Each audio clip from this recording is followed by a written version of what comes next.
إذا متابعينا الكرام، عودة مجددا إلى موضوع ديمستورا المبعوث الأممي إلى قضية الصحراء المغربية، وما حدث مؤخرا من زيارة قام بها إلى جنوب إفريقيا. والمغرب عبر بشكل رسمي على أنه كان رافضا لهذه الزيارة، وأعلم الأمم المتحدة وأعلم ديمستورا وقال له بأن هذه الزيارة مرفوضة جملة وتفصيلا. وهناك ندخل في واحد الموضوع جديد متابعينا الكرام، وحسب بعض المعلومات والتسريبات تقول على أن ديمستورا يتجه نحو الاستقالة، أو لنقل ديمستورا المهمة ديالو غادي تنتهي. وهنا غادي نكونوا أمام سيناريوهين. السيناريو الأول الاستقالة، وهو أن ديمستورا سوف يعلن رسميا استقالته من هذا المنصب، لأن الخطأ الذي وقع فيه ديمستورا خطأ خطير جدا وغير مقبول من جميع النواحي، خصوصا أنه ذهب لجنوب إفريقيا، الدولة التي تعادي المغرب بشكل علني وبشكل مسعور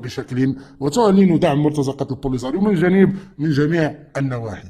فإذا نحن أمام سيناريوهين: يا إما ديمستورا سوف يعلن استقالته مثل ما حدث مع المبعوث السابق في قضية الصحراء المغربية حيث أعلن الاستقالة ديالو، ويا إما المغرب سوف يعلن رسميا سحب الثقة من يعني المبعوث الأممي ديمستورا، كما حدث مع كريستوفر روس حينما قام المغرب بسحب الثقة منه، وأدى في نهاية المطاف إلى إقالته وطرده، ويعني ما بقاش مبعوث أممي إلى قضية الصحراء المغربية. فإذا هذه السيناريوهات هما اللي غادي يكونوا، وأنا أرجح متابعينا الكرام على أن ديمستورا سوف يعلن استقالته، لأن منذ تعيينه إلى حد اليوم ما دار والو، لم يقدم أي شيء لهذا الملف، لم يعلن أي شيء لهذا الملف، ليست هناك أي إضافة لهذا الملف، بل أكثر من ذلك نحن وصلنا لنهاية هذا الملف، فلا توجد هناك ضرورة اليوم لوجود مبعوث أممي لقضية الصحراء المغربية.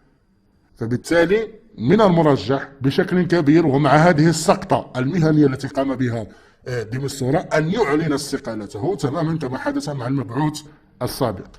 لكن اليوم حينما أو إن أعلن ديمستورا الاستقالة ديالو، يجب أن نقوم بإخراج هذا الملف من الأمم المتحدة. صافي، احنا وصلنا للنهاية، ما بقى ما يتزاد.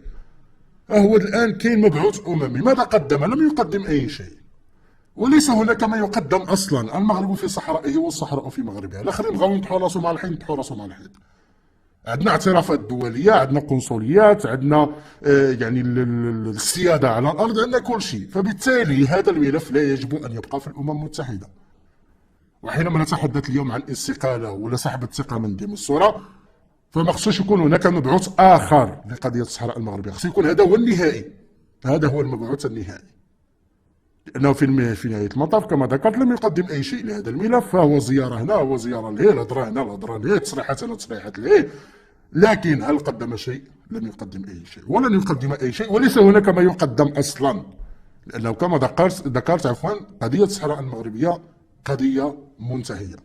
ولذلك كما ذكرت، فإن بعد انتهاء المهمة ديال ديمستورا، الاستقالة ديالو ولا سحب الثقة ولا الطرد ديالو ولا ما عرفت شنو، يجب العمل على إخراج هذا الملف من الأمم المتحدة. وأنا على يقين على أن الدبلوماسية المغربية خدامة على هذا الموضوع، خدامة على هذه المسألة، سحب هذا الملف من الأمم المتحدة، لأن ما بقى عنده معنى، ما بقى معنى على أن هذا الملف مازال في الأمم المتحدة، وكاين هناك مبعوث أممي لا يقدم أي شيء. حاضر التصاور، ودولة مثل جنوب افريقيا المسعورة ضد المغرب كتستغل وجود مبعوث اممي الى قضية الصحراء المغربية باش دير مناورات دبلوماسية ضد المغرب، كذلك هو المثال بالنسبة لنظام حضارات الجزائر. فبالتالي لا معنى لوجود مبعوث اممي الان الى قضية الصحراء المغربية، هذه المسألة خصنا ننتهيو منها. فالان هناك معلومات تقول على ان ديمستورا قد يتجه نحو الاستقالة، وهذه المعلومات ماشي وليدة اليوم، ماشي وليدة اليوم، بل كانت قبل أشهر. كانت هناك معلومات تقول على أن ديمستورا يمكن له يستقل أو يتجه نحو الاستقالة. أنا في نظري الشخصي على أن ديمستورا ما كانش يقول له راسو يمشي يدير هذه الحركة مع جنوب إفريقيا بهذه الطريقة، بهذه السقطة المهنية الغير مقبولة. أنا ما أظن على أن دار هذا الشيء بالعاني، على أن دار هذه الحركة ومشى لجنوب إفريقيا بالرغم من أن المغرب حذره وما إلى ذلك، لكي يجد عذرا من أجل الاستقالة. علاش؟ لأن الآن هناك مشكل ديال الثقة، الآن هناك مشكل ديال الثقة.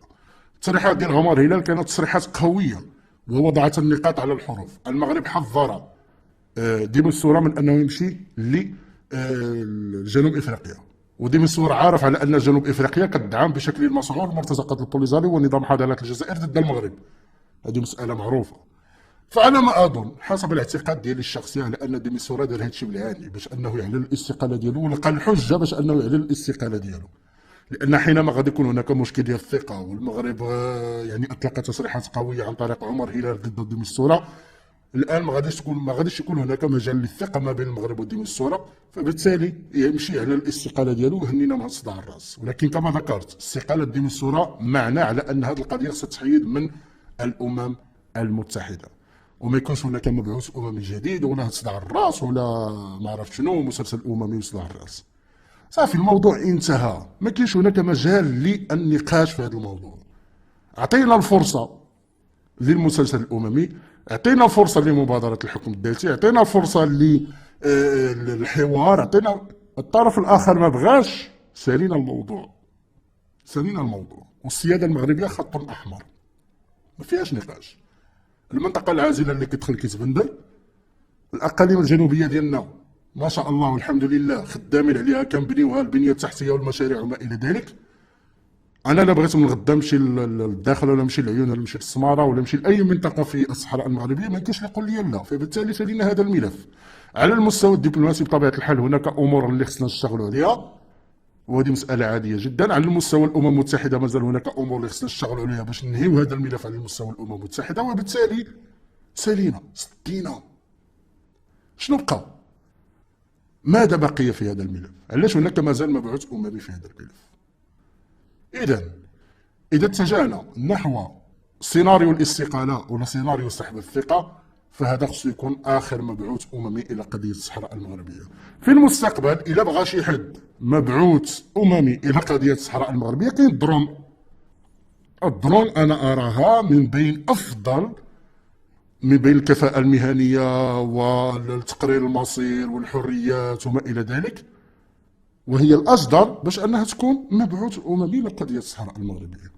سالينا المسألة قلتها مرارا وتكرارا. الدرون مبعوث أممي لقضية الصحراء المغربية. اللي بغى شي حاجة في الصحراء المغربية ولا حقا تقرير المصير والاستقلال والشعارات الخاوية، يجي يتفاوض مع الدرون، نصيفطوا ليه الدرون يتفاوض معه، ماشي مشكل على طاولة المفاوضات، أو لنقول على مجمر المفاوضات.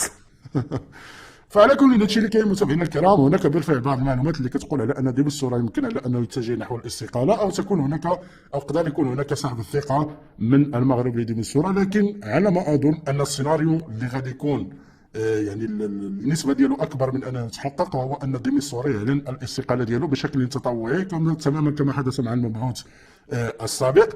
وبالتالي غادي نساليو من هذا الصداع ومن هذا الملف. متابعينا الكرام، اراكم في فيديو قادم.